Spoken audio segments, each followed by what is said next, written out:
Breaking news. As long as it keeps its global energy advantage, Russia will fight the United States to the death.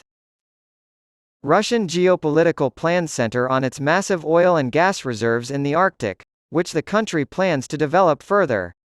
Liquefied natural gas, LNG, continues to be the primary emergency energy source, even though world tensions are high due to the invasion of Ukraine in 2022 and the continuing Israel-Hamas war.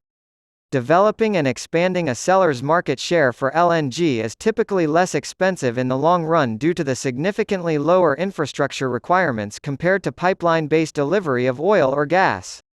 This also makes it easier and less expensive to adjust delivery amounts on the fly based on customer demand.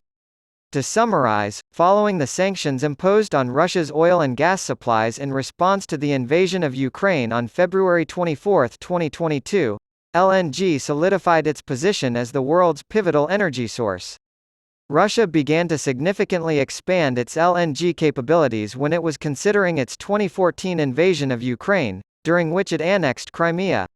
At the time, Russia knew that the global importance of LNG would rise significantly due to this, so it began to prepare for the invasion.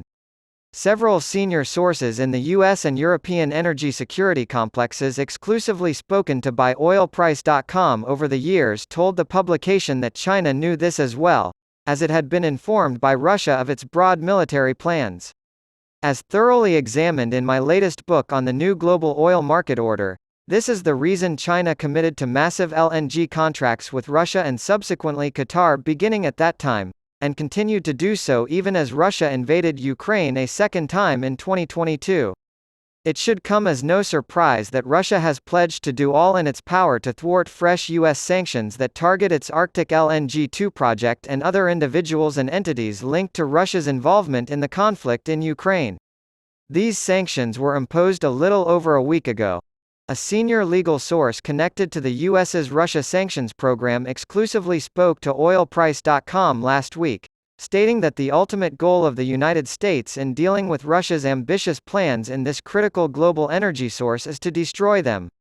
He warned that Russia could soon become a global leader in LNG supply due to its abundant Arctic gas reserves, adding that the country should not repeat its mistake of becoming overly reliant on LNG exports to Europe before the invasion of Ukraine. This is something that both Russian President Vladimir Putin and we hold in high esteem, he continued. The original Yamal LNG project, which was Russia's initial attempt to tap into its enormous Arctic oil and gas reserves, also examined in my new book, was a clear indication of Putin's seriousness about expanding Russia's LNG capabilities. The majority of the 35,700 BCM of natural gas and 2,300,000,000 MT of oil and condensate in Russia's Arctic sector are located on the Yamal and Gedon peninsulas, which are situated on the southern side of the Kara Sea. The Northern Sea Route, NSR, a coastal route that crosses the Kara Sea, will be expanded in the coming years to facilitate the extraction of Arctic resources for sale in global oil and gas markets, particularly to China, as per Putin's remarks. This will occur in tandem with a dramatic increase in the extraction of these resources. According to analysts based in Moscow who spoke exclusively to oilprice.com during that time, Putin also saw the Yamal LNG project as crucial to Russian interests for three main reasons, given this context. The first step was the obvious territorial expansion of Russian entities into the Arctic, which established Russia's right to all of the region's resources. Second, Putin previously believed that Russia was an energy superpower.